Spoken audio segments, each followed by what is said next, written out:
भरी संसद में बीजेपी सांसद रमेश बिधूड़ी ने जिस भद्दी गंदी भाषा का इस्तेमाल बीएसपी के सांसद दानिश अली के लिए किया, वो मैं बोल तक नहीं सकती। ऐसी भाषा कि उसे बयां करते हुए खुद दानिश अली के भी आंसू निकल गए। एक सांसद के साथ हुआ ये बर्ताव, उनके आंसू राहुल गांधी से देखे नहीं गए और वो फौरन उस सांसद से मिलने पहुंच गए। राहुल ने दानिश अली को गले लगा लिया, उन्हें हिम्मत दी और कहा कि आप अकेले नहीं हैं, पूरा इंडिया आपके साथ खड़ा है। राहुल फिर एक बार भाजपा के नफरती एजेंडे के बीच मोहब्बत का पैगाम लेकर पहुंचे थे। हौसला बुलंद करने के लिए वो यहाँ आए कि अपने आप को अकेला मत समझिए। इस देश का हर वो व्यक्ति जो देश के लोकतंत्र में विश्वास रखता है वो आपके साथ खड़ा है। नई संसद में पीएम मोदी ने संसद की गरिमा को बनाए रखने की बड़ी बड़ी बातें की थी। कहा था कि आपका बर्ताव, आपकी भाषा ये तय करेगी कि कौन पक्ष में बैठेगा,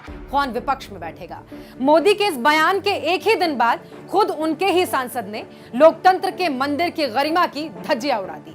वो कर दिया जो किसी ने सोचा तक नहीं था, जो इतिहास में पहले कभी नहीं हुआ था। यहाँ जो व्यवहार होगा ये निर्धारित करेगा कि कौन यहाँ बैठने के लिए व्यवहार करता है और कौन वहाँ बैठने के लिए व्यवहार करता है। उग्रवादी बोलने में तो कभी खड़ा होगा, ये बता रहा हूँ। उग्रवादी ये मुल्ला आतंकवादी है। सर इसकी बात बाहर देखो, इस मुल्ले को गली मोहल्ले के गुंडों की तरह संसद में धमकाया जा रहा है, गालियां दी जा रही हैं, लेकिन बीजेपी सांसद के इस बर्ताव से शायद पीएम मोदी को कोई आपत्ति नहीं है। भाजपा सांसद रमेश बिधूड़ी भरी संसद में सभी कैमरों के सामने धर्म विशेष का नाम लेकर दानिश अली का अपमान करता रहा, उनके साथ गाली गलौच और अमर्यादित भाषा बोलता रहा। लेकिन मजाल है कि स्पीकर से लेकर साथी सांसदों तक ने एक शब्द कहा हो या उन्हें रोकने की कोशिश की हो। लोकतंत्र के मंदिर में लोकतंत्र पर हमला किया जाता रहा और भाजपा सांसद ठहाके मार मार कर हंसते रहे। यही भाजपा का असली चाल चरित्र और चेहरा है। कल तक जो नफरत की दुकानें सड़कों पर लगती थी, अब भाजपा उसे नए भारत के नए संसद में लगा रही है। जब भरी संसद में कैमरों की निगरानी में एक सांसद के साथ बीजेपी का नेता ऐसा बर्ताव कर सकता है, तो जरा सोचिए कि गली मोहल्लों में ये आम लोगों के साथ क्या सुलूक करते होंगे। रमेश बिधूड़ी का कहा हर एक शब्द न केवल दानिश अली का अपमान है, बल्कि इस देश के संविधान और भारत में रहने वाले करोड़ों भारतीयों का अपमान है।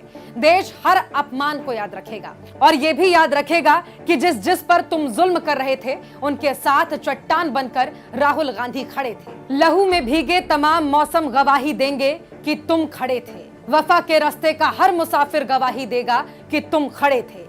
शहर का सूरज गवाही देगा कि जब अंधेरों की कोख से निकलने वाले ये सोचते थे कि कोई जुगनू बचा नहीं है, तब तुम खड़े थे। आने वाली तमाम नस्लें गवाही देंगी कि तुम खड़े थे, तुम खड़े थे।